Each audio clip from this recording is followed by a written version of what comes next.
Bonjour à tous, j'espère que vous allez excellemment bien. Aujourd'hui on se retrouve pour faire le débrief de la course homme des championnats du monde 2024. Le débrief de la course femme, ça sera je vais l'enregistrer dans la foulée, donc ça sera en ligne dans 2 ou 3 heures. Donc ça sera en ligne ce dimanche. Pourquoi j'ai pas fait le débrief juste après? Alors déjà j'ai eu 2-3 petits trucs à faire, mais c'est surtout que la course... C'est assez incompréhensible cette course des filles, je trouve. Enfin, il s'est passé plein de trucs qui, bon, voilà, n'ont pas vraiment forcément beaucoup de sens. Je trouve qu'il y a beaucoup de filles qui ont très mal couru. Et ça m'a vraiment choqué à certains moments. Bon, on va revenir sur la course des garçons, là aussi qui a été assez folle, avec notamment un petit Slovène qui a déclenché la course d'assez loin, un petit jeune qui s'appelle Tadej Pogačar. On va revenir un petit peu sur tout ce qui s'est passé. Enfin, on va surtout revenir sur les coureurs du classement à l'arrivée, ceux qui ont bien performé, ceux qui ont eu un petit peu plus de mal. Aujourd'hui, on parlera notamment de l'équipe de France. Aujourd'hui, je vais y arriver. N'hésitez pas à vous abonner à la chaîne, à réagir dans les commentaires, à mettre un pouce bleu, à partager la vidéo sur les réseaux sociaux, notamment auprès de vos proches. Si vous pensez que ça peut les intéresser, dans les commentaires, n'hésitez pas à me dire qui vous a plu, qui vous a déçu. Short TikTok. Il y a le débrief de la course femme et de la course homme. Si vous avez les moyens et que vous voulez soutenir mon travail, vous pouvez faire un super thanks et je remercie les gens qui le font. Vous pouvez également rajouter la petite cloche, comme ça vous êtes au courant des dernières vidéos qui sortent sur la chaîne. Plus vous cliquez rapidement sur notification sur une miniature, plus la vidéo est mise en avant par YouTube. Et je rappelle que pour mettre la petite cloche, c'est très simple, vous cliquez sur vous abonner, il y a un petit, sur le côté droit, voilà, vous allez avoir un petit onglet, un petit menu déroulant, voilà, qui vous permettre d'activer toutes les notifications. On commence tout de suite. Course de dingue. Pourquoi?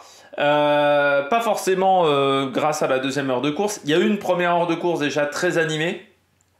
L'échappée a mis pas mal de temps à se faire. L'échappée où on avait notamment Sylvain Didier et Simon Geschke. Ça a mis beaucoup de temps à se faire. Ça s'est fait déjà en 2 temps et ça a mis au moins 3 quarts d'heure, 50 minutes avant de sortir. Donc déjà le début de course est assez animé. Ensuite on a eu vraiment un ventre mou pendant... entre midi et 13h30, quoi, quasiment, où il se passe pas grand-chose, pour tout vous dire, jusqu'à 130 bornes de l'arrivée, où vous avez les Espagnols qui commencent à rouler, puis les Slovènes, et puis ensuite la grosse tête de Tadej Pogačar à 107 km de l'arrivée, et puis ensuite derrière tout le monde se regarde, et personne n'arrive vraiment à trouver la solution face à Tadej Pogačar aujourd'hui. On va revenir donc sur le vainqueur du jour, Tadej Pogačar. Fallait pas le mettre en colère, Tadej Pogačar. Alors, je sais pas si c'était prévu à l'avance. Parce que c'est vrai qu'il y a quand même Jan Tratnik qui est dans l'échappée de devant. Donc on peut se dire, Jan Tratnik dans l'échappée de devant, c'était quand même prévu qu'il serve de relais, je pense. Il n'est pas parti en échappée comme ça pour le plaisir, quoique du côté de la Belgique, Lorenz de plus a fait la même chose. Et au final, il n'a pas servi à grand chose. Mais pour moi, Jan Tratnik, il y avait une idée. Parce que Jan Tratnik, au final, je m'attendais à ce qu'on se serve de lui vraiment comme un équipier qui roule pour contrôler les échappées, parce que c'est son rôle chez Visma Leasebike. Et pas du tout, il est parti, on l'a vraiment beaucoup protégé, presque autant que Roglic, et on s'en est servi très tardivement de Jan Tratnik pour qu'il parte dans cette fameuse échappée. Alors il est parti dans un groupe de poursuivants qui ensuite est revenu sur l'échappée de tête. Mais c'est vrai que c'est assez surprenant. Donc est-ce qu'il y avait une idée d'attaquer de loin et de se servir en relais de Jan Tratnik? Peut-être, mais même si c'était une attaque de loin, je pense pas qu'il avait prévu de partir à plus de 100 bornes de l'arrivée. Il est parti à plus de 100 bornes de l'arrivée. Et je crois que ça, c'était pas forcément prévu. Mais pourquoi il a attaqué à plus de 100 bornes de l'arrivée? Je pense déjà qu'il a été énervé par le fait que les équipes adverses attaquent ses équipiers. C'est-à-dire que vous aviez ces équipiers qui roulaient, et il y avait pas mal d'équipes, notamment les États-Unis l'ont fait, qui ont attaqué pendant que son équipe roulait. Et ça, je pense que ça l'a énervé. Ça l'a mis colère. Deuxièmement, comme il y avait des attaques pendant que ses équipiers roulaient et que son équipe, c'était pas la UAE, il faut bien le dire, et peut-être que Roglic n'était pas dans un grand jour non plus, parce qu'au final Roglic finit assez loin, eh bien peut-être que Roglic lui a dit « je pourrais pas t'accompagner très longtemps », qu'il a vu que ses équipiers commençaient à s'épuiser, qu'il s'est dit « soit j'attaque pas, mais le problème c'est qu'ensuite je vais me retrouver seul, et si les Belges ou les Néerlandais font pas le job, on peut se retrouver à avoir un mec devant qui gagne la course ». pourquoi pas Sivakov, par exemple. Donc c'est peut-être ce qu'il s'est dit, parce que si j'ai plus les mecs pour contrôler l'écart, si les Belges, peut-être qu'ils sentaient que les Belges n'étaient pas au-dessus, les Néerlandais faisaient quasiment pas de boulot à l'avant de la course, il a dit ça va sentir pas très très bon, donc bah, autant attaquer et puis voir ce que ça fait. Peut-être qu'en plus devant, comme il y a Sivakov, il n'y avait pas que Sivakov devant, il y avait 2-3 coureurs qui étaient d'un bon niveau. Il s'est peut-être dit, il y avait Cataneo notamment, il s'est peut-être dit, bon les mecs vont réussir à me suivre, on va être au moins 4-5 jusqu'à 50 bornes de l'arrivée, et puis après, bon, 50 bornes de l'arrivée, on voit ce qui arrive. Sauf que bah, quand il a accéléré, personne n'a réussi à suivre la cadence, sauf Pavel Sivakov, et je pense qu'il ne s'attendait pas à se retrouver seul à ce moment-là. Surtout qu'il avait fait quand même pas mal de travail et qu'Iad Tratnik l'avait un peu aidé, mais il a fait quand même beaucoup d'efforts déjà pour revenir sur le groupe d'échappée. Et puis après, derrière, c'est vrai que je pense qu'il ne s'attendait pas à être seul tout de suite. Parce que dans le groupe, vous aviez Sivakov, vous aviez Cataneo, notamment, qui était dans l'échappée. Il y avait voilà, 2-3 coureurs. Du coup, il y avait Jevine aussi. Donc peut-être qu'il s'attendait à ce que ces mecs-là arrivent à tenir sa cadence. En sachant qu'il allait peut-être pas tout le mettre dans la montée du Bergstrasse. Donc allait tenir la cadence et qu'ils allaient se retrouver à 4 ou 5 et à se passer des relais en se disant bah les Belges et les Néerlandais n'allaient pas rouler derrière. Sauf que, bah, il s'est retrouvé seul, très vite. Alors seul, très vite, non, il y a quand même eu Sivakov, mais Sivakov a passé assez peu de relais. Au final, il s'est accroché, surtout dans la roue, Pavel Sivakov. Et puis après, bah, fallait tenir. Fallait tenir, et c'était pas évident, mais l'avantage, c'est que derrière, ça s'est quand même beaucoup regardé.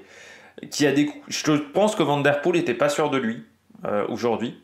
Et Remco a pas très bien couru. Alors je pense qu'il a fait beaucoup d'efforts inutiles, Remco, et ce qui fait que ça a cassé le rythme derrière. Donc même un Pogačar qui commençait à être fatigué, l'avantage c'est que derrière, comme tout le monde s'attaquait les uns sur les autres, bon, bah, ils n'arrivaient pas à revenir. Ils n'arrivaient pas à revenir sur lui. Donc il n'a jamais été véritablement inquiété parce que l'écart n'a jamais tombé sous les 40 secondes. Pendant très longtemps, l'écart était de 50 secondes. Donc même si... Je pense qu'il a plus été inquiet parce qu'il y a un moment, il récupère pas le bon bidon. Il rate son bidon. Et c'est plus ça qui l'inquiétait parce que je pense qu'il voulait une certaine type de nourriture. C'est plus ça qui l'inquiétait. Mais il n'était pas inquiet par les coureurs derrière. Moi, je pense qu'il a jamais été inquiet par les coureurs derrière.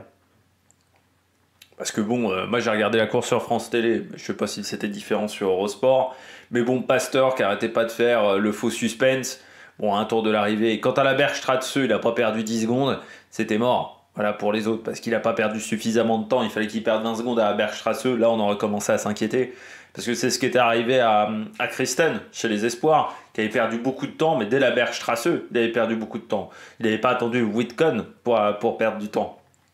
Et puis bon, derrière, en plus, tout le monde s'attaquait les uns sur les autres. Donc s'il y en avait un qui avait récupéré 15-20 secondes d'un coup, peut-être, en sachant qu'en plus, il n'y avait pas les oreillettes, donc beaucoup de coureurs ne savaient pas les écarts, on pensait que c'était perdu à un tour de l'arrivée. Ça le protégeait un petit peu quand même, Pogačar. Mais c'est sûr que ça a été un gros effort physique, ça se voit. À un tour et demi de l'arrivée, il a les épaules qui bougent énormément. Il n'est pas gainé comme d'habitude. Donc voilà, il était oui dans un effort qui était total, mais c'est normal, sans borne d'échappée. Quand c'était Van Vleuten ou Van der Breggen, je ne sais plus laquelle des deux l'avait fait au championnat du monde, elle avait souffert aussi dans les 25-30 derniers kilomètres, parce que oui, c'est un effort qui est total, et qu'au bout d'un moment, mentalement déjà tu commences à fatiguer sérieusement, et qu'après t'as les jambes qui font mal, forcément, du côté de Pogačar. Alors, je sais déjà ce qui va se passer dans les commentaires. Je m'y attends. Avec les gens qui vont dire il est dopé, tout ça. Bon, voilà, vous pouvez le mettre dans les commentaires. Mais là, Pogačar a vraiment souffert. Et de toute manière, même s'il n'avait pas eu des super jambes, vu que derrière, ça courait pas bien. Ça courait pas bien derrière, faut le dire. Ça s'est attaqué dans tous les sens, ça se regardait. Il n'y a pas eu un rythme constant. Il aurait fallu déjà que les autres courent correctement, parce que je suis pas sûr que si Remco Evenepoel s'énerve pas à 2 tours de l'arrivée, si t'as pas les mecs qui s'attaquent dans tous les sens, s'il y a un peu plus de collaboration, peut-être qu'on revient sur Pogačar. Le problème, c'est que ça n'a jamais collaboré. De toute manière, quand vous voyez que pendant un demi-tour, vous avez Ben Eli et Skuns à 2 qui vont plus vite qu'un groupe où ils sont 6 ou 7, Alors qu'ils étaient au bout du rouleau, les mecs, hein, ils n'étaient pas plus frais que les mecs qui étaient 6. C'est que dans le groupe de 6, ça collaborait pas. Donc ça a été... voilà, il n'y a jamais eu une collaboration entre Van Der Poel, Remco Evenepoel, et parce que Remco Evenepoel, je trouve, a pas super bien couru. Alors, il y en a encore des qui vont me dire ah, t'es contre Remco Evenepoel, t'es contre les Belges. Non, juste de facto, il n'a pas très bien couru. Mais on reviendra sur Remco Evenepoel un petit peu plus tard. Donc Tadej Pogačar, beau vainqueur. Non, beau vainqueur, il me manquait plus que ça hein, comme titre. Il réussit quand même la même performance que Stéphane Roche en 87, c'est-à-dire Giro, Tour de France, championnat du monde, triplé qui n'avait pas été réalisé depuis 1987. Donc voilà, belle perf. Belle perf. Surtout que c'était une époque où il y avait peut-être moins de temps entre Giro et Tour de France. Et je sais pas si c'était pas encore une époque où les championnats du monde étaient mi-août et pas fin septembre comme aujourd'hui. Parce qu'il a fallu tenir, refaire une préparation après le Tour de France, où il s'était quand même reposé après les Jeux, enfin pendant les Jeux Olympiques, il s'était reposé. La fédération slovène aura peut-être des regrets, mais de toute manière, je pense que s'il avait été champion olympique, il n'aurait pas été champion du monde. Je pense qu'il n'aurait pas réussi à repartir physiquement, mentalement. Voilà. Je pense que c'est le fait d'avoir cet objectif-là, championnat du monde, et le fait de s'être reposé pendant cette période-là qui lui a permis de repartir, vainqueur également de Québec, de Montréal, pardon. Mais c'est vrai que moi, quand je l'ai vu partir, je me suis dit, faut voir l'écart qu'il prend tout de suite, parce qu'il m'avait pas fait une grande impression, je vous l'avais dit, à Montréal.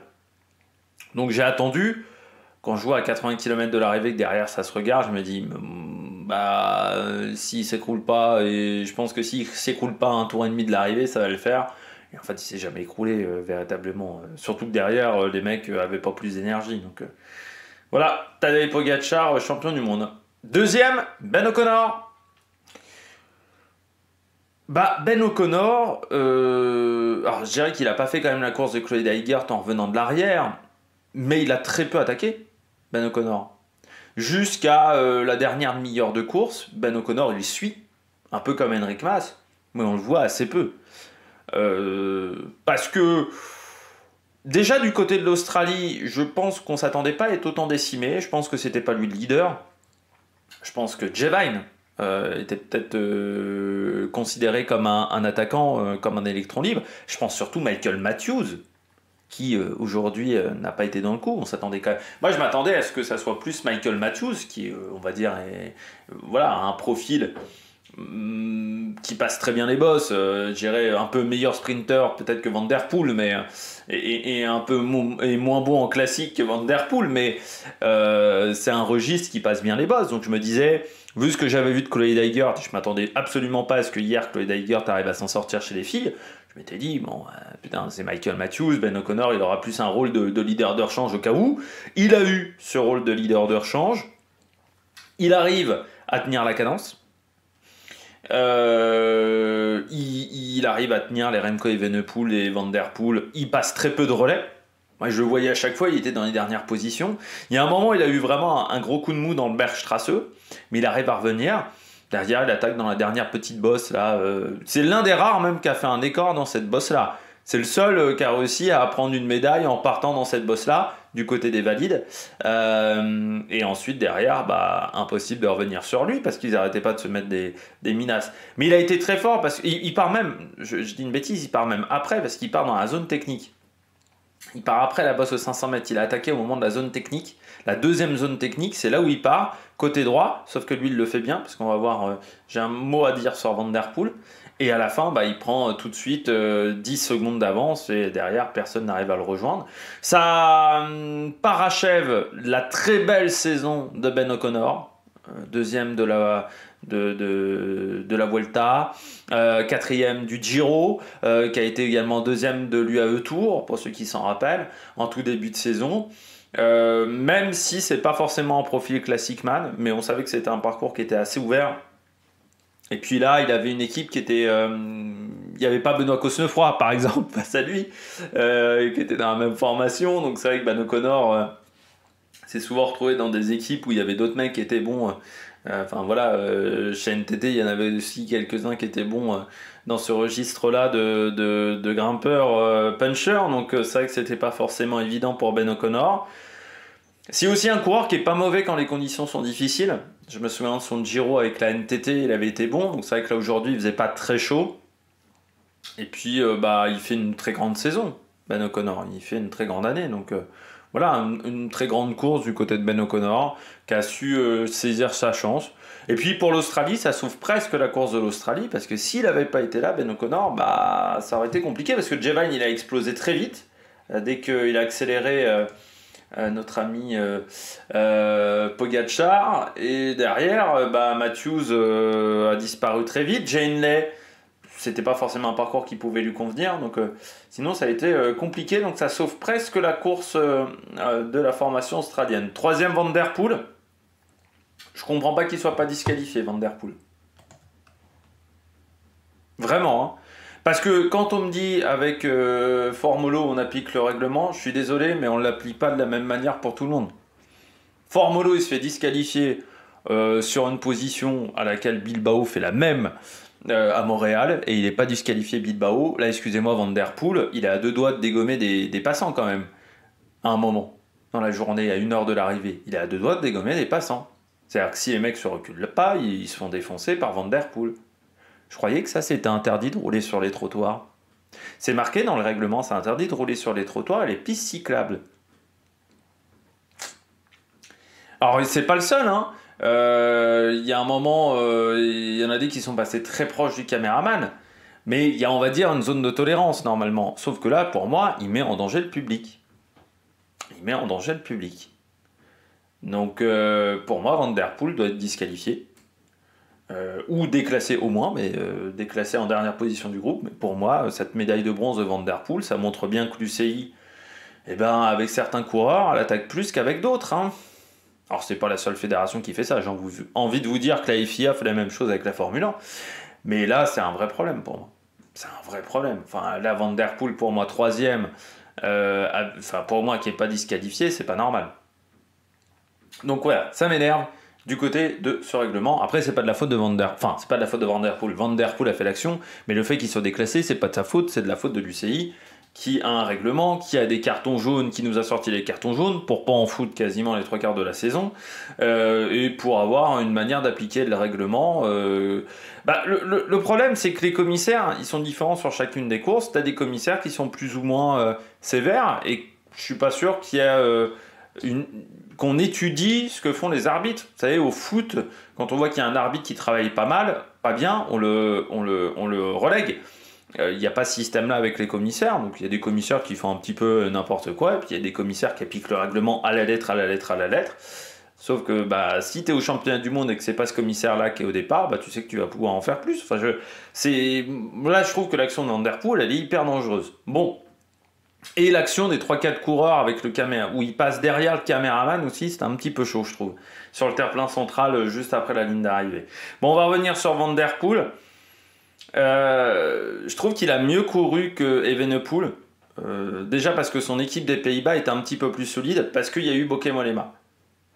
Le vrai problème de Remco Evenepoel, c'est qu'il s'est retrouvé seul très vite. Bauke Mollema a beaucoup aidé au final Van Der Poel, parce que ça monopolise un petit peu moins l'attention sur lui. Après, je pense que Van Der Poel, sur la dernière heure de course, il n'a pas été aussi fringant que d'habitude, et je me pose vraiment la question, est-ce que c'était intéressant pour lui de perdre de 2 kilos? Enfin, il a fait un petit régime avant ces championnats du monde, parce que quand tu regardes, Pedersen fait 13, par exemple. Donc je pense que s'il avait fait son poids habituel, Van Der Poel, il était là. Il était en mesure de jouer, d'avoir un rôle sur la course. Je ne suis pas sûr que ça ait eu un intérêt pour Van Der Poel de perdre du poids. Et je me dis que dans cette dernière heure de course, j'ai eu l'impression que par rapport à d'habitude, où la dernière heure de course, il est très fort, c'est là où il arrive à en remettre et à broyer ses adversaires, notamment à broyer Van Aert. Là, je trouve qu'il était un peu plus en retrait dans cette dernière heure de course. Il n'arrivait pas à en remettre, il était même limite à certains moments. C'est peut-être le fait d'avoir perdu un petit peu de temps, enfin de poids, je me suis dit. C'est peut-être ce problème-là. Pour moi, il n'avait pas la capacité de suivre Pogacar. J'ai pas l'impression qu'il était dans un super grand jour, Van Der Poel. Après, il a fait avec ses qualités, c'est-à-dire ses qualités d'attaquant, ses qualités surtout de vitesse pour prendre cette 3e place. mais il n'était pas dans un grand jour. Et surtout, je trouve lui, il a suivi les bons coups, contrairement à Remco Evenepoel. C'est-à-dire, dès que ça cassait, dès qu'il faisait pas l'effort en trop, c'est juste qu'il n'avait pas des super jambes. J'ai l'impression, Mathieu Van Der Poel. Il prend quand même une 3e place. Je dirais pas que c'est inespéré, mais pas loin. Quand on voit un peu le scénario de la course, quand on voit comment ça se déroule, où à un moment le groupe Benelli, Skunge avait quand même une belle avance sur les mecs derrière. Mais l'avantage, c'est qu'il y a eu Bokemolema. Et je pense que ça a été vraiment une vraie force pour Mathieu Van Der Poel. Mais pour moi, je trouve ça inadmissible qu'il n'ait pas été disqualifié. Je recharge à 18h36. Il n'est toujours pas disqualifié et je pense que ça ne sera pas le cas pour Van Der Poel et je trouve pas ça normal. On poursuit avec le résultat de cette course. 4e, Tom Skuns. Je m'attendais pas du tout à ce qu'il soit à ce niveau-là, Tom Skuns, sur ces championnats du monde. Il a bien préparé son affaire. Je voulais voir comment il avait fini, quel résultat il avait eu sur les courses précédentes. Ah, j'avais oublié qu'il avait fait 6e à Montréal. Ouais. Ouais, il fait 11e sur la Super 8 classique. Je me souvenais pas de comment il avait couru depuis quelques mois. C'est pas forcément la course des Jeux Olympiques. Je me souvenais pas qu'il était 5e non plus. C'est pas forcément le coureur que j'ai le plus suivi cette année. Donc ouais, parce que j'étais surpris moi de le voir avec les meilleurs, vraiment. Mais c'est vrai que c'est un coureur, quand je vois ses résultats, qui a beaucoup progressé sur ses monuments. Tour des Flandres, voilà, il fait 10e. La E3 Saxo Classique, il fait 8. Donc c'est un coureur, voilà. Strade Bianche, il fait 2 aussi, donc sur des courses longue durée. Et sur l'Amstel, il avait fait combien? Il avait fait 39, mais il fait 12 à la Flèche Wallonne qui s'était déroulée dans des conditions extrêmement difficiles. Et puis il y avait d'autres équipiers. Parce que souvent il a un rôle d'équipier aussi. Mais je ne m'attendais pas à le voir à ce niveau-là, Tom Skuns, qui est vraiment un coureur qui se bonifie avec le temps. Parce que c'est un coureur qui, sur ses premières années, avait un rôle d'équipier. Bon, voilà, c'était pas forcément un coureur que je trouvais très impressionnant, Tom Skuns. Et c'est vrai que quand on regarde, voilà, avec cette courbe Pro Cycling Stats, on voit que depuis 2018, et en 2018, il avait déjà 27, c'est quand même un coureur qui a beaucoup progressé. Et là, cette année, il fait une grande saison à 33 ans. Parce qu'il a progressé, je pense, au niveau endurance. Là, on voit sur ces distances-là, on est quand même sur 6h20, 6h15 de vélo. Là, aujourd'hui, il faut savoir tenir la cadence, quoi. Et 6h27 de vélo. Donc, quand ça dure aussi longtemps, une course de cyclisme, c'est un truc d'expérience. Et même si Remco Evenepoel, Pogačar nous ont montré un petit peu le contraire en réussissant à s'imposer sur des courses de ce niveau-là en étant très jeunes, avant les championnats du monde, c'était rare les mecs qui gagnaient les championnats du monde avant 27-28 ans, quoi. Mais on a vu ces dernières années, Pedersen, Ballan déjà je crois avait gagné assez jeune en 2008. Mais Bettini, par exemple, est champion du monde en fin de carrière. Cipollini est champion du monde en fin de carrière. Qui d'autre là en exemple? Julien avait pas 22 ans quand il est champion du monde. Voilà, il avait déjà un petit peu de bouteille. Valverde qui s'est cassé les dents sur le titre de champion du monde. Ses meilleures performances au championnat du monde, ça a été plutôt passé 30 ans. Parce que ce sont des courses où il faut réussir à tenir la cadence pendant plus de 6 heures de course. C'est des épreuves de plus de 6 heures, les championnats du monde. Ça a toujours été ça, quasiment. Je pense qu'on peut regarder sur les 20 dernières années, on a rarement été en dessous des 6 heures. Là, c'était 6h30 de course, parce qu'il y avait quand même 274 km. Et il a été très bon, Skuns. Il tient très bien la cadence. C'était aussi... il était leader. À un moment, je me suis dit... C'est Chris Neylands qui est là. Parce que Chris Neylands était dans la sélection. Et je me suis dit, le leader, c'est plus Chris Neylands que Tom Skuns. Mais encore une fois, j'avais oublié ses résultats sur la saison. Et c'est vrai que quand tu fais 5e aux Jeux Olympiques, qui était un parcours, c'était une course qui était longue, en plus, où il n'y avait pas grand monde, pas beaucoup d'équipiers. Lui, je suis même pas sûr qu'il avait d'équipiers du côté de la Lettonie. 6e à Montréal, où ça a quand même roulé sur un très très gros tempo. Ça a été... un gros rythme en termes d'intensité et quand on voit le parcours de Montréal avec les grosses côtes, bah oui, c'est sûr qu'aujourd'hui à Zurich, il y avait beaucoup de dénivelé aussi. Donc non, il s'en est très très bien sorti. Il a tenté avec Benelli, il a anticipé. C'est peut-être ça aussi qui lui permet de finir quatrième. C'est dommage, il n'est pas loin de la troisième place. Hein. On sent que Van Der Poel prend sa roue. Il lance un peu trop tôt, je pense, son sprint. Van Der Poel arrive à l'ajuster, mais vraiment tu sens que la fin du sprint de Van Der Poel, encore une fois quand je vous disais que le fait d'avoir perdu du poids, c'était peut-être, j'ai eu l'impression que ça avait entaché un petit peu sa fin de course. C'est que j'ai vraiment l'impression qu'il a fini très difficilement Van Der Poel. Et Tom Skunt, bon voilà, c'est une quatrième place. Alors, c'est vrai que c'est triste pour lui parce que il fait cinquième aux Jeux Olympiques, c'est déjà pas très loin du podium. Quatrième au championnat du monde. On se souvient pas des mecs qui sont pas sur les podiums des championnats du monde. Donc c'est vrai qu'il est là, il est vraiment à la place du con. Il est vraiment à la place du con parce que un quatrième de championnat du monde, on s'en souvient pas. Alors je pense qu'en Lettonie, il va quand même voilà, avoir sa petite renommée à partir de maintenant. Même il l'avait, je pense, déjà un petit peu. Mais c'est vrai que voilà, c'est dommage de ne pas avoir réussi à monter sur le podium. Mais la Lettonie fait du bon boulot, hein. C'est vrai qu'ils ont ils ont 4-5 coureurs voilà, qui sont très bons ces derniers temps. Ils avaient eu vraiment un passage à vide il y a quelques années, la Lettonie, où il n'y avait plus grand monde. Où il y avait plus grand monde. Le championnat de Lettonie, c'était, il n'y avait pas de coureurs véritablement connus. Et c'est vrai que là, ils ont retrouvé un petit peu de monde. Et puis voilà, un Tom Skuns qui se bonifie avec le temps, mais ça doit rappeler à certains managers qu'à 25 ans, si tu n'as pas eu de résultat, ça ne veut pas dire que tu es un nulos. Ça veut peut-être juste dire que tu n'as pas encore démontré ton potentiel et que tu vas peut-être avoir un potentiel qui va arriver plus tardivement que les autres.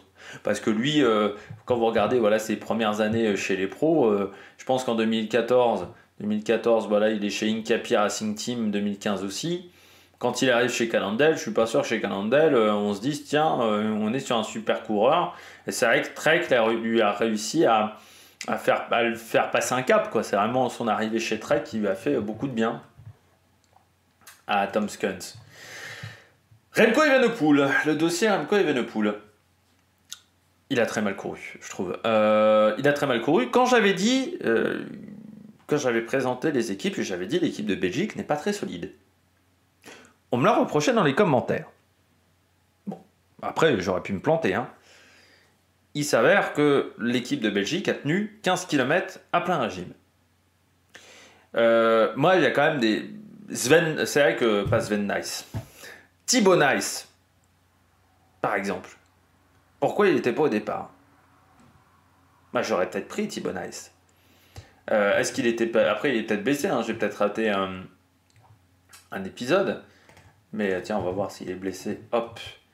Lidl Trek. Non, il n'est pas marqué comme blessé.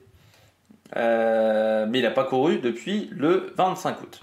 Donc, Thibaut Nys, par exemple, parce qu'il doit préparer la saison de cyclocross. Mais bon, tu prépares la saison de cyclocross, la préparation physique au niveau du cyclocross, tu peux quand même faire équipier sur les championnats du monde sur route et abandonner au bout de 3h30 de course, 4 heures de course. Ilan Van Wilder, pas au départ. C'est vrai que quand je vois cette sélection belge, encore une fois, hein, vous voyez... il y avait Tige Benoît, Tim Willems. Bon, Van Edvelt n'était pas là, mais...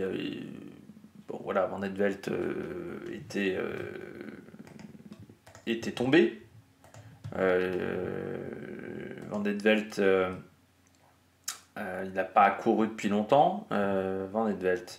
était tombé sur la Vuelta, voilà, enfin il était tombé malade sur la Vuelta, ou je sais plus s'il était tombé, mais voilà, donc il n'a pas dû récupérer, quoi qu'il fera le tour de Lombardie, mais je trouve que cette sélection belge, pondue par Van Torenhout, elle n'était pas exceptionnelle, il manquait bien entendu Van Aert, hein, et ça c'est vrai que ça a été un moins important pour Remco Evenepoel. Parce que c'est sûr que ça peut permettre d'avoir une stratégie avec deux leaders. Et c'est vrai que là, tout le monde savait que le leader, c'était Remco Evenepoel. Mais dans ce cas-là, tu te dis, bon, on mise sur les équipiers. Et puis, il y a certaines formations où il n'y a qu'un leader. La Suisse, il n'y avait qu'un leader. Bon, Mais dans ce cas-là, tu as une stratégie pour te permettre à ton leader de t'exprimer. Là déjà, pour moi, du côté de la Belgique, je pense que l'erreur, c'est de ne pas avoir mis un mec devant. Au tout début. Dans l'échappée de 6, pour moi, la Belgique, il fallait qu'ils mettent un mec devant. Voilà. Parce que comme ils n'avaient que des équipiers pour faire travailler les autres formations. Pour moi, il fallait qu'ils tentent avec un Kampenhardt, avec même un Tim Willens. Il fallait tenter. Ensuite, j'ai eu l'impression que du côté de cette équipe de Belgique, il y avait quand même quelques coureurs qui n'étaient pas au top de leur forme aujourd'hui. Parce que j'ai trouvé notamment Lorenz de Plus. Après, je le sentais quand même un peu venir. Je ne l'avais pas trouvé très bon sur la Vuelta, Lorenz de Plus. Mais Lorenz de Plus, on le met dans le groupe de poursuite. Le groupe là qui part avec Sivakov et Badjoli, notamment. Pas Badjoli avec Cataneo. Il est dans ce groupe-là. Il passe pas un relais avec Tratnik. Tu te dis, bon, il passe pas un relais, c'est une stratégie. Comme Tratnik, il passait pas un relais, c'était une stratégie. Sauf que Tratnik a eu un rôle important dans la course de Pogačar, Lorenz de Plus dans la course de Remco Evenepoel, il s'est fait reprendre, il s'est fait lâcher. Et après, bah oui, du côté de l'équipe de Belgique, on a complètement explosé en 15 km. On a roulé 15-20 km et il n'y avait plus personne autour de Remco Evenepoel. Donc quand j'avais dit l'équipe me semblait légère, bah on a le résultat derrière. L'équipe était légère. L'équipe n'a pas réussi à avoir un impact. Ensuite, dans la manière de courir de Remco Evenepoel, il faisait partie des favoris de la course, Remco Evenepoel. Pour moi, il y avait deux très gros favoris, c'était Pogačar et Remco Evenepoel. Tu t'attends pas à ce que les autres roulent avec toi, quoi. Vraiment à des moments, Remco Evenepoel, je trouve dans son comportement, alors soit c'est le côté footballeur qui ressort, mais quand il se met en colère contre les Américains n'ont aucun intérêt à collaborer avec Remco Evenepoel à ce moment-là de la course. Parce que s'ils ramènent Remco Evenepoel, Jorgensen, McNulty, il y a de grandes chances qu'ils soient battus et qu'ils ne sont pas bons au sprint. Donc soit ils arrivent à suivre devant, McNulty et Vermarke et tous les Américains, soit ils n'avaient aucun intérêt à suivre Remco Evenepoel. Et après derrière, bah c'est quand même con quand Pogačar part à 100 bornes de l'arrivée, quand tu vois Roglic accélérer, Pogačar dans la roue et qu'il n'y a plus d'autres équipiers, qu'il n'y a personne qui dise à Remco Evenepoel, tiens, et que lui ne se le dise pas lui-même, lui qui n'avait pas d'oreillette, tiens, faudrait peut-être que je me mette dans la roue de Pogačar. Parce que quand Pogačar accélère, il est 30, 40 coureurs derrière. Parce qu'il a déjà dû boucher un trou d'une cassure. Parce qu'il était déjà mal placé. Il a eu un manquement à ce moment-là, Remco Evenepoel. À partir de 125-130 km de l'arrivée, il faut qu'il soit tout le temps dans la roue de Pogačar. Il faut que ça soit un morpion sur la roue de Pogačar. On sait très bien en plus comment ça se court maintenant les championnats du monde. On sait très bien qu'il y a souvent des mouvements de course qui se créent à 130-135 km de l'arrivée. Donc à partir de ce moment-là, il faut être présent, il faut être dans la roue. Autant sur les 2 premières heures de course, tu peux être derrière, tu peux être très loin, c'est pas un problème. Autant là, il faut être... à partir de là, il faut être vraiment dans la roue, il faut être hyper attentif. Bah, il n'est pas attentif à ce moment-là. Derrière, je trouve que l'équipe de Belgique met beaucoup de temps à s'organiser. C'est-à-dire qu'il a fallu au moins 5, 6, 7 minutes avant qu'il y ait vraiment un tempo qui se mette en route. Ce qui permet à Pogačar de prendre très vite la minute d'avance. Enfin, très vite, 30, 40, 50 secondes d'avance. Avant que la Belgique vraiment embraye. Et c'était pour moi la Belgique d'embrayer. C'était pas à Van Der Poel et aux Pays-Bas d'embrayer tout de suite. Et derrière, bah, ça lui coûte très cher parce que il n'a jamais vraiment été en mesure de jouer le podium. Et puis il a toujours eu un temps de retard sur les attaques. Quand il y a des gros mouvements qui se sont lancés dans les groupes de poursuite derrière Pogačar, il avait toujours un temps de retard. Il n'était pas dedans aujourd'hui, Remco Evenepoel. Donc voilà, j'ai pas trop aimé sa course. Marc Hirschi, le sentiment que j'avais en vous disant il est peut-être en fin de cycle après son tour du Luxembourg.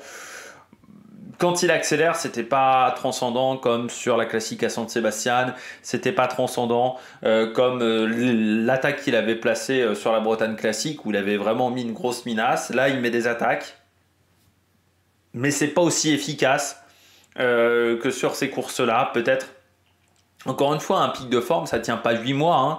Un pic de forme, allez, sur Pro Cycling Manager, vous savez, c'est un mois et demi. Ben, on était un peu à la limite, hein, parce que la classique à San Sebastián, c'était août. C'était le 11 ou le 12 août, la classique à San Sebastián. On est le 29 septembre. Tu vois qu'on est un peu hors zone, quoi. Pour Marc Hirschi. Je pense qu'il était, il était peut-être prêt un peu trop tôt. Alors, il avait envie aujourd'hui. Je pense que tous les Suisses, pardon, avaient envie, bien entendu, pour rendre hommage à la jeune concurrente suisse qui est décédée jeudi, qui est décédée vendredi, d'un accident qui avait eu lieu jeudi. Donc, je pense qu'il y avait l'envie, il y avait la motivation. L'équipe autour de lui était pas très solide non plus. C'est vrai que je m'attendais un petit peu mieux de Mauro Schmid, qui au final a été utilisé extrêmement tôt, Mauro Schmid, qui a été sacrifié très tôt. Je pense que c'était peut-être pas forcément l'idée du siècle. Bon, Stephen Kung, on ne l'a pas vu. Sylvain Didier était dans l'échappée. On l'a plus souvent vu changer de vélo, Sylvain Didier, qu'autre chose. Et après, je pense que Marc Hirschi, il fait beaucoup d'efforts. À un moment, il fait une minace en haut de la Bergstrasse avec Henrik Mas ensuite qui va suivre dans sa roue. Mais c'était pas aussi transcendant que sur d'autres épreuves quand il attaque à ce moment-là. Et puis Benelli 7ème. Pas de regret à avoir pour Benelli, il a tout tenté. Dans l'échappée avec Skuns, il est déjà limite. Dans la Bergstrasse, on voit un moment où il perd quelques mètres par rapport à Tom Skuns. Le dernier tour était de trop pour Benelli, vraiment. Il a tenté. Moi, j'ai envie de dire, après, c'est un peu comme toute cette saison, c'est du Benelli, mais moins bien qu'en 2023. C'est-à-dire que le Benelli de 2024, comme d'autres coureurs, j'ai envie de dire Félix Gall, c'était moins bien. Voilà, alors c'était pas catastrophique, mais c'était moins bien. On voit, il y a moins de bons résultats. L'année dernière, il est 25e, là il est que 86e. Sur le Tour de France, bon, à part sur l'étape de 3, et encore, sur l'étape de 3, il prend que la 5e place d'une échappée où il pouvait peut-être faire un peu mieux. Moi, je ne l'ai pas trouvé incroyable. Alors, il remporte une étape du Tour de Slovénie, mais moi, sur les courses que j'ai vues avec Benelli, je ne l'ai pas trouvé exceptionnel cette année. Voilà. Et par rapport à l'année dernière où j'avais été subjugué par Benelli. Donc voilà, il en manquait un petit peu pour l'Irlandais cette année. Donc il a tenté de loin.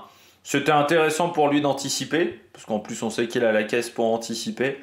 Mais ça n'a pas tenu aussi bien que les années précédentes. Et puis Henrik Mas 8ème. Il s'est bien caché, Henrik Mas. Mais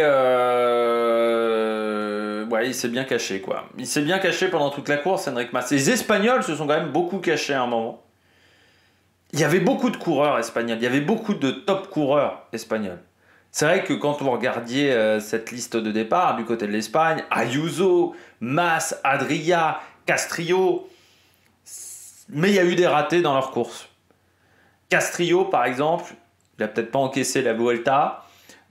C'est lui qui fait le premier gros mouvement avant que la poursuite, avant que les poursuivants partent derrière l'échappée. C'est lui qui fait le premier gros mouvement, sauf que derrière, il n'y a pas d'Espagnol dans l'échappée. Donc ils sont obligés de rouler.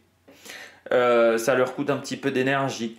Derrière, Henrik Mas et Roger Adria ont toujours été dans le groupe avec les leaders de la course, avec les Remco Evenepoel et Van Der Poel, mais on les a quasiment jamais vus et on sentait bien qu'Adria était peut-être un petit peu limite.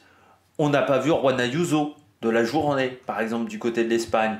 Si on prend l'Espagne, Ayuso, moi je ne l'ai pas vu de la journée. Aramburu, je ne l'ai pas vu de la journée. Bilbao est tombé. Landa a abandonné très vite. Je ne sais pas ce qui s'est passé pour Landa, mais Bilbao a abandonné après une chute. Il était dans une chute juste après que Alaphilippe tombe. Il y a une chute avec Bilbao. Je pense que la chute, elle a été provoquée par le fait que Alaphilippe soit tombé. Ça a perturbé les coureurs qui ont vu Alaphilippe tomber et qui ensuite se sont déconcentrés et ça a provoqué une surchute avec Bilbao. Il a été séché à ce moment-là, Bilbao. Mais c'est vrai qu'il y avait des grands noms. Carlos Rodriguez, on ne l'a pas eu de la journée aussi, par exemple.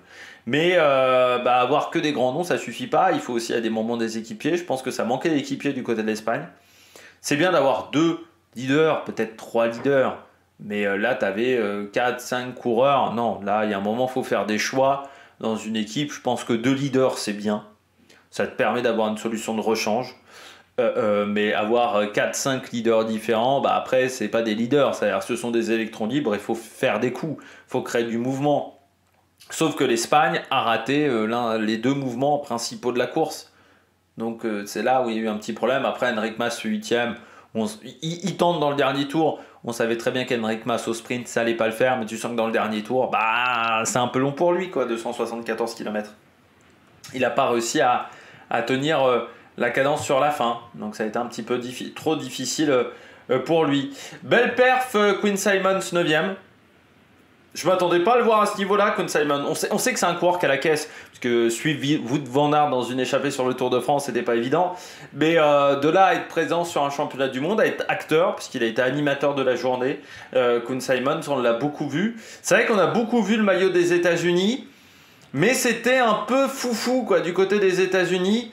C'est-à-dire que j'avais l'impression qu'on n'avait pas forcément de plan vraiment bien établi, parce qu'on a beaucoup vu Quinn Simmons, McNulty, Vermarke, Jorgensen, Poles. Ces 5-là, on les a énormément vus. Sheffield, Warbase beaucoup moins, et Riley Sheehan, je crois qu'il essaye en début de journée de prendre l'échappée, mais ça ne m'a pas vraiment marqué plus que ça. C'est vrai que Warbase aurait pu prendre l'échappée en passant du côté des États-Unis, mais on a beaucoup vu ces coureurs-là. On voit qu'ils en placent 3 dans le top 20. Mais c'était un peu confus, je trouve. Ils avaient un peu tendance à se courir les uns sur les autres, à attaquer les uns après les autres, mais il n'y avait pas vraiment, je trouve, de cohérence dans leur stratégie du côté des États-Unis. C'est dommage. Je pense qu'ils ne s'attendaient pas non plus à ce que Quinn Simmons soit le plus fort. Peut-être qu'ils s'attendaient plus à ce que ça soit Jorgensen, McNulty. Et à la fin, j'ai eu l'impression que c'était plus Vermarke et Simmons qui étaient les plus forts de la journée. Sauf qu'on a beaucoup utilisé Vermarke dans des groupes, qu'on a beaucoup utilisé Quinn Simmons à relancer, à attaquer, alors qu'on aurait peut-être dû utiliser plus McNulty et conserver Simmons dans le final, parce qu'il finit à 2 minutes 18, mais je pense qu'il lui en manquait un petit peu sur la fin. On va parler du dossier équipe de France. Aujourd'hui, l'équipe de France qui ressort sans médaille de cette course en ligne, qui n'a pas pris de médaille sur aucune des courses en ligne de ces championnats du monde du côté des valides, parce que du côté des parasports, on a, je crois, 23-24 médailles. Je ne sais plus le bilan complet du côté du parasport, avec notamment 2 triplés en catégorie C4, Mathieu Bosredon également qui a pris des médailles. Enfin voilà, on a enquillé les médailles du côté des parasports. Ça a été plus compliqué du côté des valides sur ces courses en ligne. Forcément, l'abandon de Julien Lafilippe, ça nous a mis un petit coup au moral. Après, bon, je l'avais dit, Julien Lafilippe, c'était une bonne carte. Mais j'avais dit que du côté de cette équipe de France, il fallait surtout pas avoir un coup de retard. Parce que très clairement, on n'avait pas la carte qui était au-dessus du lot. Alaphilippe, si Van Der Poel, Remco Evenepoel ou Pogacar attaquaient, il n'était pas en capacité de suivre leur roue, techniquement à la régulière. Mais au cas où ça se regardait un petit peu, et au cas où on avait une vingtaine de coureurs, 15-20 coureurs à l'arrivée, c'est sûr qu'avoir un Julien Alaphilippe, c'était un avantage en cas de finale dans ce genre de situation. Bon, ça a été voilà, il abandonne, il s'est démis l'épaule. Après, quand du côté de chez France Télévisions, alors je sais pas s'ils ont fait la même chose chez Eurosport, mais quand on me parle de malchance, non, quand tu tombes, je vais répéter la même phrase qu'avec Primoz Roglic, quand il y a un truc qui t'arrive une fois ou 2 fois encore, tu peux dire oui, c'est la malchance. Quand ça t'arrive 5-6 fois par an, c'est plus de la malchance, il y a un moment, il y a autre chose. Et bah, du côté de Julien Alaphilippe, comme du côté de Roglic, c'est quand même des coureurs qui ont eu tendance à tomber beaucoup ces derniers temps. Manque de confiance peut-être dans le matériel, des difficultés à frotter, et au bout d'un moment ça se ressent. Dans un peloton où il y avait quand même 193 coureurs aujourd'hui, je crois, hein. Donc c'était le peloton le plus fourni de l'année. Ah oui, parce qu'on n'a plus de course à 190 coureurs. Il y avait le Tour de France à l'époque où vous étiez 198, mais maintenant on est 176 au Tour de France, et sinon on est 150. Donc ça a joué, forcément, je pense, du côté de Julien Alaphilippe. Surtout que c'était, je pense, sur une partie qui n'avait pas été repérée. parce que c'était pas le circuit final, c'était sur la partie en ligne. Donc là, on n'a peut-être pas forcément repéré, on n'avait pas vu qu'à cet endroit-là, il y avait une petite difficulté. Il y avait un petit peu de vent. Alors, est-ce qu'il n'a pas été déséquilibré par une rafale? Parce que ça lui était arrivé aussi du côté des Strade Bianche. Après, c'est difficile de juger, vu qu'on n'a pas vu la chute. Mais moi, je pense qu'elle s'est déroulée avant la chute de Bilbao. C'est-à-dire, pour moi, ils ont dû voir que Julien Lafilippe 500 mètres avant, 600 mètres avant tomber et se faire très mal. Ça les a peut-être déconcentrés à ce moment-là et on s'en mêle un petit peu les passes. C'est le fameux suraccident voilà, sur l'autoroute. J'ai l'impression que ça a été, c'est ce qui s'est provoqué parce que je ne sais pas si vous voyez, mais quand Bilbao tombe, vous voyez Julien Bernard slalomer entre les voitures pour remonter à l'arrière du peloton. Moi au départ je croyais que c'était Julien Lafilippe, non c'était Julien Bernard parce que c'est vrai qu'il avait le casque de la Lidl Trek. Après coup, il avait le casque de la Lidl Trek et pas le casque de la Soudal Quick-Step. Après, on ne sait pas trop ce qui s'est passé. Bon, Julien Bernard, il a fait un rôle d'équipier et il a tenté de prendre les échappées. C'est vrai qu'on a tenté de prendre l'échappée matinale, que ce soit Julien Bernard, Romain Bardet ou encore Rudy Mollard aussi a tenté un petit peu, mais surtout Julien Bernard et Romain Bardet. On ne prend pas l'échappée matinale. Heureusement, on arrive à rectifier le tir avec Pavel Sivakov. Sivakov, pour moi, fallait qu'il suive Pogačar parce que s'il avait, imaginons, il suit pas, derrière ça se regarde pendant toute la course, il décide de se faire lâcher par Pogačar, il suit pas Pogačar, voilà. Alors déjà, peut-être que Pogačar aura arrêté de rouler et que ça sera regardé. Peut-être aussi que derrière, ça serait Van Der Poel qui aurait attaqué et qui aurait gagné et qu'on aurait fini avec aucun coureur dans le top 10. Pour moi, fallait qu'il tente, Sivakov. Fallait qu'il tente. Tu sais jamais si ça se regarde beaucoup derrière, ça peut peut-être le faire. Surtout qu'il se disait peut-être, il y a Jevan qui va suivre. On va peut-être être 3 ou 4 UAE avec peut-être Cataneo. Allez, on va peut-être être à 5 derrière Pogačar parce qu'il va essayer de ne pas attaquer trop fort. Sauf que quand il accélère Pogačar, personne n'arrive à suivre. Lui, il est en galère. Ensuite, il s'accroche. Mais tu te dis, tu sais jamais. Peut-être que Pogačar, il va avoir un coup de moins bien. Parce que peut-être que toi, tu vas réussir à te refaire la cerise. C'était trop tard pour abandonner. Voilà. Et regardez Badjoli qui, lui, a tout fait pour pas continuer à... Enfin, je pense qu'il s'est relevé à un moment. On lui a dit de se relever Badjoli. Parce que c'est au niveau de la zone technique qui se fait lâcher par Pogačar. Je pense qu'on lui a dit de se relever. Badjoli, à la fin tu regardes Badjoli, il est dans les fins fonds du classement. Donc je pense qu'il fallait tenter.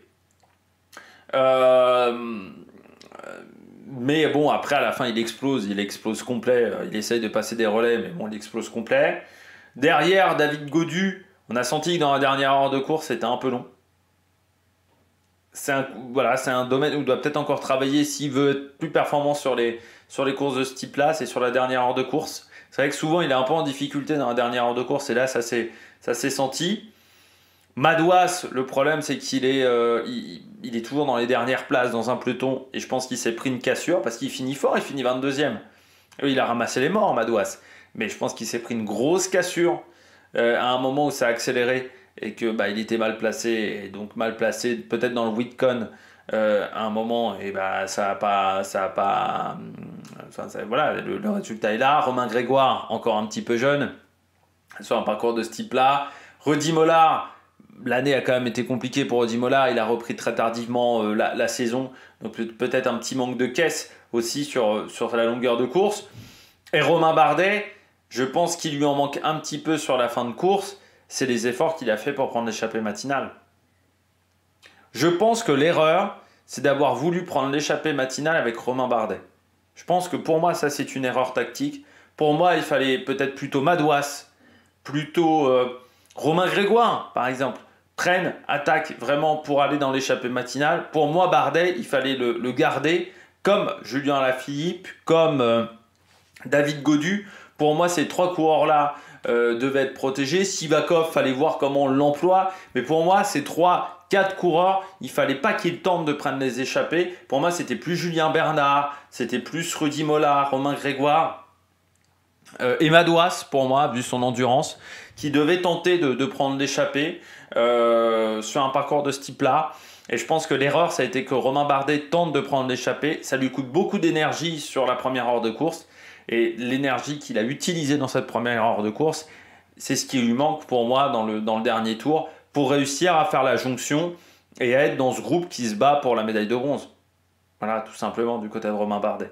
Donc c'est dommageable. Après, parce que même s'il y avait eu Alaphilippe qui avait été performant, pour moi Romain Bardet, vu qu'il avait fait deuxième à Liège, il fallait le protéger. Donc pour moi, il y a eu une erreur stratégique à ce niveau-là du côté de Thomas Vauclair.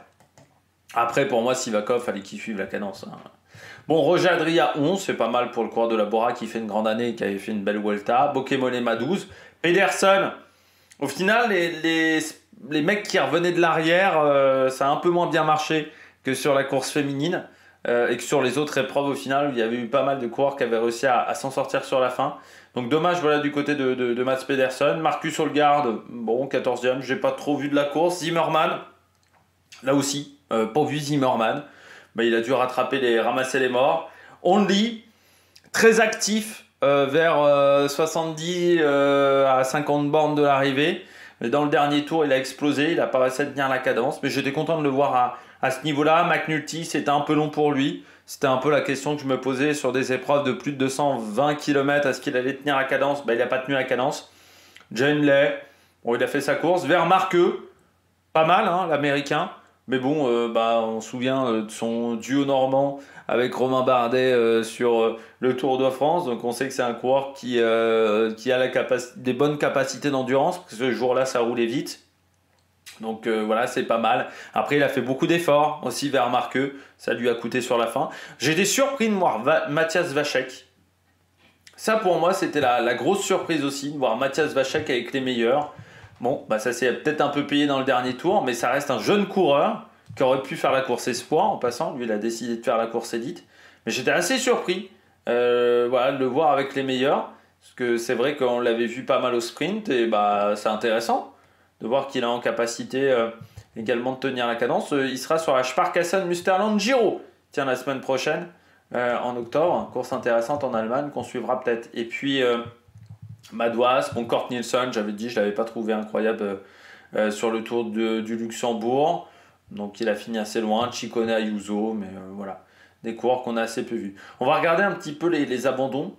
Alors les frères Yates, qui ont fini très loin. Simon 68.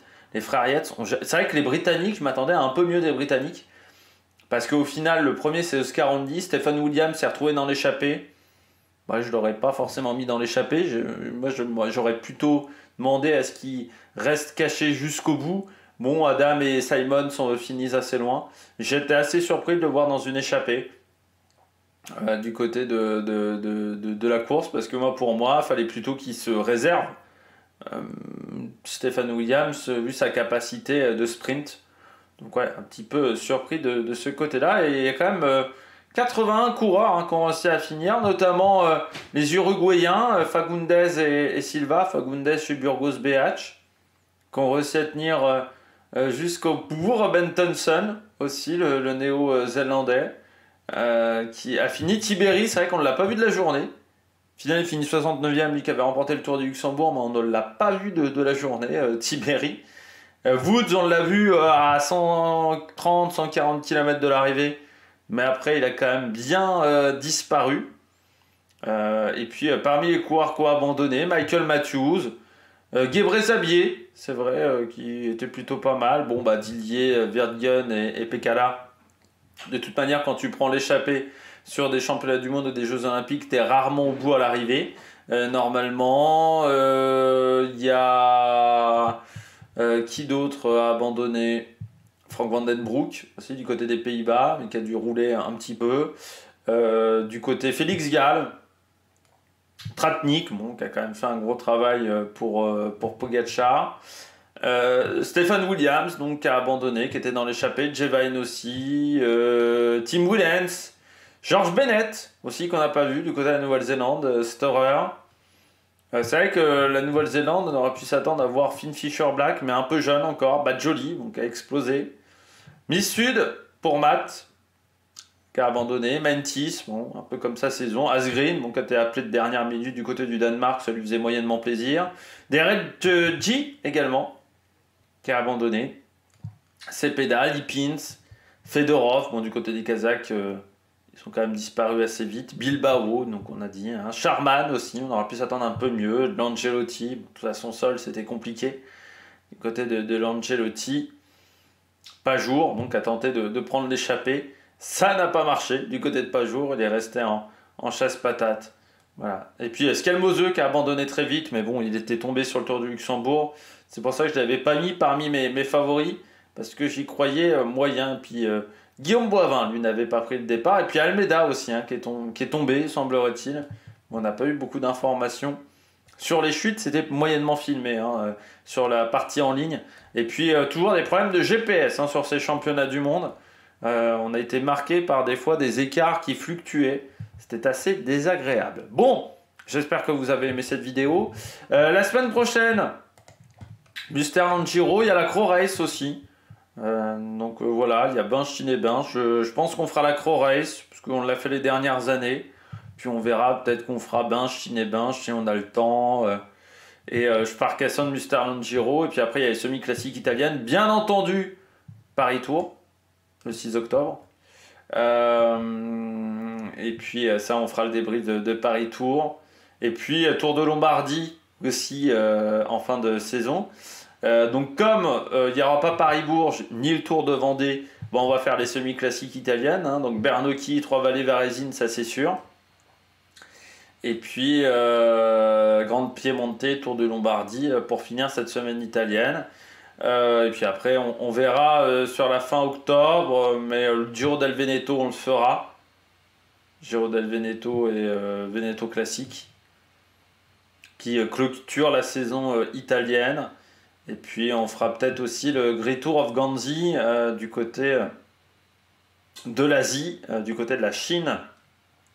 On fera peut-être également le débrief de cette course, voilà, du côté du cyclisme. Et puis après, de toute manière, il y aura les top 10, il y aura encore pas mal de contenu, le Vendée Globe aussi, le biathlon, donc il y aura du contenu pendant l'hiver. Vous inquiétez pas, il y aura aussi les points transferts. Enfin voilà, il y aura encore pas mal de contenu sur la chaîne sur la fin d'année, jusqu'en décembre et jusqu'en janvier l'année prochaine. On repartira sur les présentations de saison. J'espère que vous avez aimé cette vidéo. N'hésitez pas à vous abonner à la chaîne, à réagir dans les commentaires, à mettre un pouce bleu.